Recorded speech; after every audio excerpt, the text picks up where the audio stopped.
Vamos agora fazer um exercício de interrelação entre os princípios da administração pública e as fases da gestão contratual.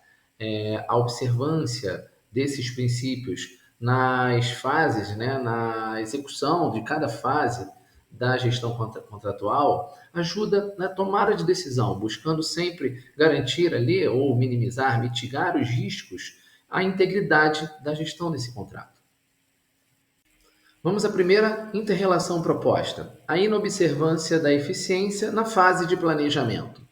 Imagine que, na fase de planejamento de um contrato para aquisição de equipamentos de informática, a administração não realiza um estudo de mercado adequado. E aí, por isso, define especificações excessivas ou insuficientes para a real necessidade, ou ainda subestima ou superestima os custos. Qual o comprometimento, né, dessa inobservância da eficiência na fase de planejamento? Isso pode levar à aquisição de equipamentos que não atendem às demandas reais ou à restrição indevida da competitividade, ferindo, por exemplo, o princípio da impessoalidade, ou até mesmo superfaturamento, ferindo, né, o princípio da moralidade ou até mesmo da eficiência. Em suma, o contrato desde sua concepção, já estaria fadado a não entregar o melhor valor pelo dinheiro público. Aqui vale lembrar, né, a gente passamos por esses tópicos na análise da fase de planejamento, a importância da boa elaboração do documento de formalização da demanda, dos estudos técnicos preliminares e, por fim, do próprio termo de referência. Um bom estudo, um bom planejamento, a eficiência na formulação de todos esses documentos vão poder minimizar ou garantir a máxima eficiência no atendimento da demanda requerida por aquele órgão ou naquela contratação. A próxima interrelação proposta é a interrelação entre o princípio da impessoalidade e a fase de formalização. Suponha que durante um processo licitatório para a construção de uma escola, a comissão de licitação estabeleça critérios de habilitação ou julgamento que favoreçam indevidamente uma empresa específica, em detrimento de outras com capacidade similar. Qual seria o comprometimento nesse caso, né? Então, viola-se flagrantemente a impessoalidade. Favorecimentos indevidos a uma empresa específica viola flagrantemente o princípio da impessoalidade, pois o objeto não foi a escolha da melhor proposta para o interesse público, mas sim beneficiar um particular.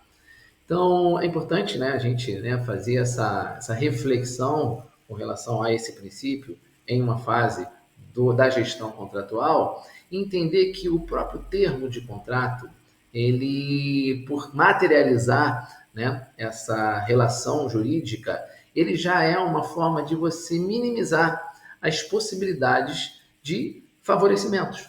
Então, quando você elabora bem o termo de contrato, quando você descreve bem quais são os critérios de julgamento, você, com a própria formalização, você já está conseguindo evitar que interesses, né, particulares ou favorecimentos, né, possam ocorrer. Nota que também o texto fala sobre outros problemas decorrentes da violação, né, da inobservância da impessoalidade. Como, por exemplo, diz ali, o contrato resultante desta formalização viciada será passível de anulação, ou seja, gerando atrasos na obra, você vai gerar custos adicionais, né, prejuízos financeiros e comprometendo a imagem da administração. Pode ainda configurar atos de improbidade administrativa, afetando a moralidade. Ou seja, uma coisa leva a outra, né? Uma inobservância de um princípio leva ao comprometimento de outros princípios em cada fase que está sendo executada. Vamos agora analisar a inobservância da legalidade na fase de execução. Durante a execução de um contrato de obras, a administração pública autoriza aditivos contratuais que modificam substancialmente o objeto inicial, sem a devida justificativa legal, ou que extrapolam os limites percentuais permitidos por lei. Aqui vale lembrar que, né, na Lei 14.133, no capítulo 7, da alteração dos contratos e dos preços, lá são estabelecidos os tipos, né, os critérios e quais os tipos de alterações que são permitidos e os limites estabelecidos, né? Alterações de valor, alterações relacionadas ao restabelecimento do equilíbrio econômico-financeiro, dentre outras alterações possíveis.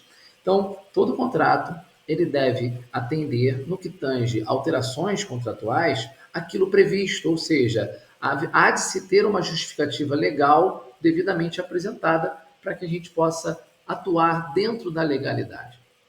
Então, comprometimento. Essa ação viola o princípio da legalidade, pois o gestor público não está agindo de acordo com as normas que regem as alterações contratuais. Isso pode levar a um desvirtuamento do objeto original, aumento indevido dos custos, desequilíbrio econômico-financeiro do contrato e até mesmo a indícios de corrupção, violando a moralidade. O resultado é um contrato ineficaz que não cumpre seu propósito original ou que o faz de forma onerosa e irregular. Agora vejamos a inobservância da publicidade na fiscalização. Considere um contrato de prestação de serviços de limpeza em que a administração não mantém registros claros e acessíveis das fiscalizações realizadas, das medições dos serviços prestados ou das penalidades aplicadas à contratada. A falta de publicidade na fiscalização impede o controle social e a transparência. Se os dados não são públicos, a sociedade não pode verificar se o contrato está sendo cumprido adequadamente, se os recursos estão sendo bem empregados e se a empresa está prestando o serviço conforme o esperado.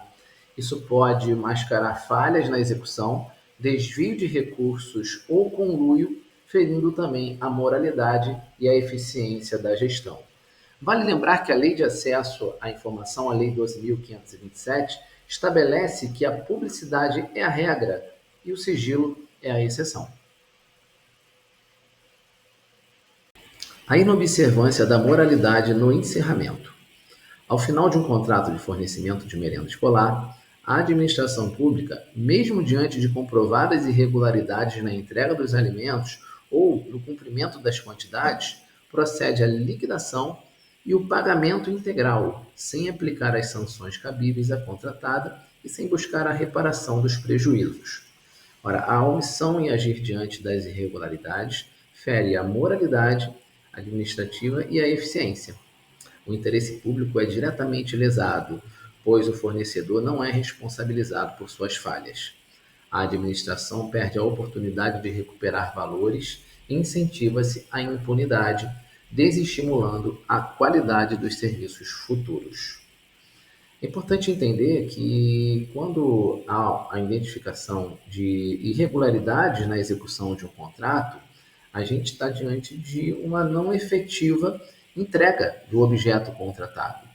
E a não aplicação de sanções que são cabíveis em situações de identificação de irregularidade é uma forma de você estar sendo omisso, né, naquele dever de zelar pelo erário público.